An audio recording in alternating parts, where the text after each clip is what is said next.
जय हिंद दोस्तों। फिक्र करता है क्यों, फिक्र से होता है क्या, कर ले आज खुद पर भरोसा, देख फिर होता है क्या। दोस्तों आज हम लोग पॉलिटिकल साइंस में भारत की आकस्मिक निधि और इसके साथ ही भारतीय संविधान में जो संशोधन होता है उसके बारे में ग्रुप डिस्कशन करने वाले हैं। अगर इससे पहले का वीडियो आप लोग नहीं देखे हैं तो इससे पहले का सभी वीडियो देखिए। हम लोग जो है बहुत सारे टॉपिक पर कर चुके हैं। भारत के महान न्यायवादी, राष्ट्रपति, प्रधानमंत्री, लोकसभा, राज्यसभा, मौलिक अधिकार, मौलिक कर्तव्य, सारे को फॉलो कीजिए। और इस बात की गारंटी है कि आप मेरे वीडियो को देखने के बाद जो है जीके जीएस का एक भी क्वेश्चन आपको कोई भी एग्जाम में नहीं छूटेगा। तो आइए स्टार्ट करते हैं। अगर आप लोग इस वीडियो से कुछ लाभ लेना चाहते हैं तो इस वीडियो को एंड तक देखिए, तब सारी बातें आपको समझ में आएंगी। तो चलिए स्टार्ट करते हैं। इधर से आप लोग जवाब देना स्टार्ट कीजिएगा। तो सबसे पहला सवाल आप बताइए, भारत की आकस्मिक निधि का वर्णन किस अनुच्छेद में है? 267। बिल्कुल सही जवाब है, अनुच्छेद नंबर 267 हो जाएगा।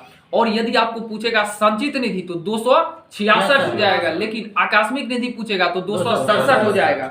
चलिए उधर से बताइएगा कि जो है यह जो निधि है ये भारत की आकस्मिकता अधिनियम के द्वारा गठित किया गया था। तो भारत की आकस्मिकता अधिनियम कब आया था? 1950। चलिए बिल्कुल सही है, 1950 ईस्वी में आया था। चलिए आगे बढ़ते हैं। अब एक तीसरा बात है, देखिए, जब तक विधानमंडल अनुपूरक, अतिरिक्त या अधिक अनुदान द्वारा ऐसे व्यय को प्राधिकृत नहीं करता है तब समय समय पर अनवेक्षित व्यय करने के प्रयोजन के लिए कार्यपालिका इस निधि से अग्रिम धन दे सकती है। देखिए आकस्मिक निधि क्या होता है? आकस्मिक मतलब होता है एकाएक। एक होता है संचित निधि। संचित निधि से क्या होता है कि जो भी कम होता है उसके लिए उसे निकाला जाता है। लेकिन जो एकाएक, मान लीजिए भारत में जैसे कोई बाढ़ आ गया, आपातकाल आ गया, तो इससे संबंधित जो अग्रिम धन निकालना होगा तो इसके लिए जो है वहां आकस्मिक निधि का उपयोग किया जाता है। चलिए अब टॉपिक चेंज हो गया। 19 नंबर टॉपिक है भारत के संविधान में संशोधन। तो चलिए आप बताइएगा, भारत के संविधान में जो है संशोधन होगा ये किस आर्टिकल में है? 368।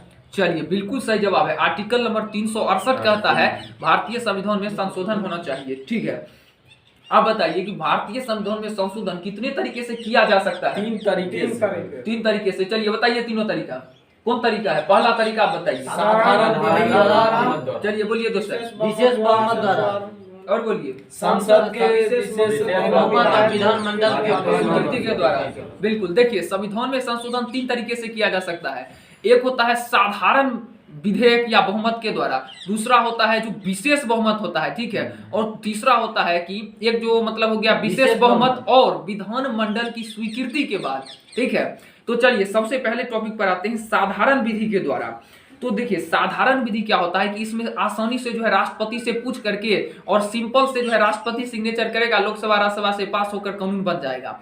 तो बताइए इसमें कुछ ऐसा कानून है जो कि राष्ट्रपति से हम पूछ करके और इसको बनाएंगे, तो ऐसा कौन कौन सा चीज है जिसमें राष्ट्रपति के पूर्व अनुमति के बाद जो हम इस पर काम करेंगे? तो बताइए कुछ। राज्यों का गठन, उसका निर्माण, उसका नाम,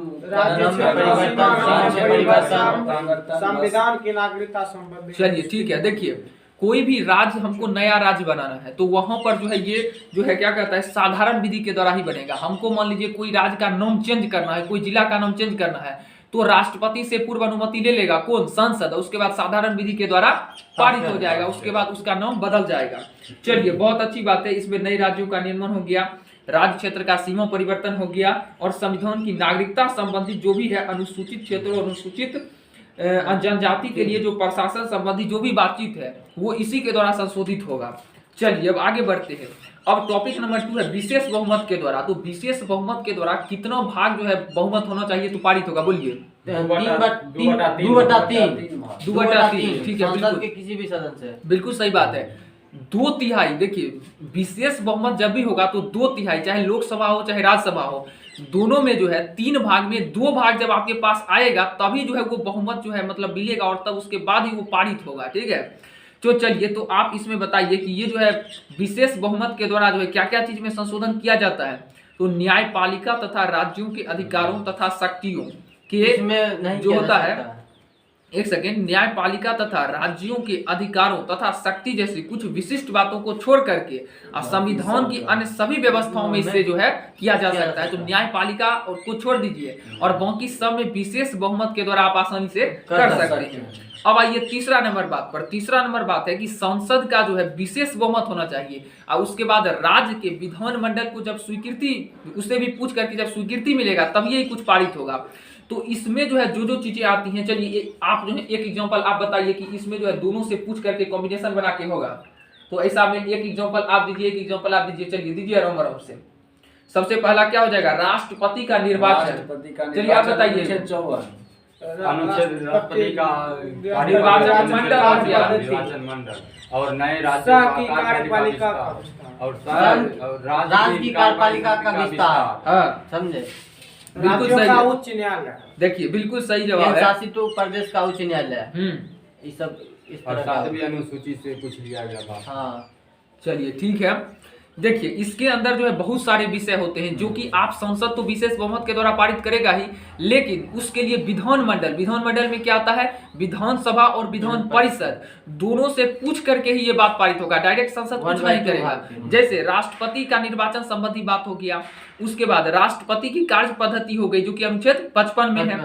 संघ की कार्यपालिका शक्ति, चलिए भारत के कार्यपालिका के प्रधान कौन है? कार्यपालिका के प्रधानमंत्री नहीं, कार्यपालिका के राष्ट्रपति होंगे। ठीक है, चलिए कोई दिक्कत नहीं है। तो कार्यपालिका के प्रधान राष्ट्रपति होते हैं।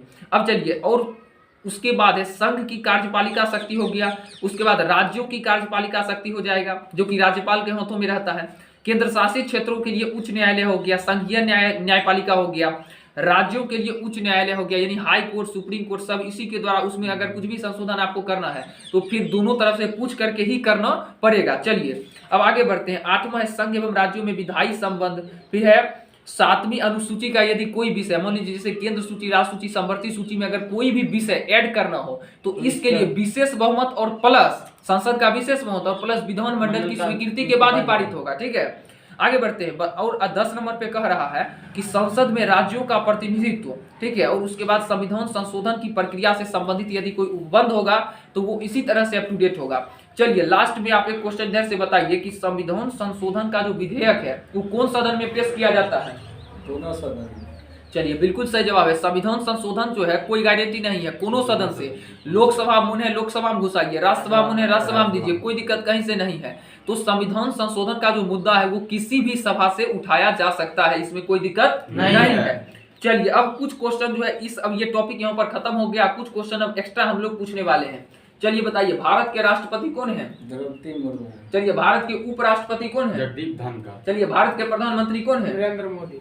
चलिए भारत के गृह मंत्री कौन है?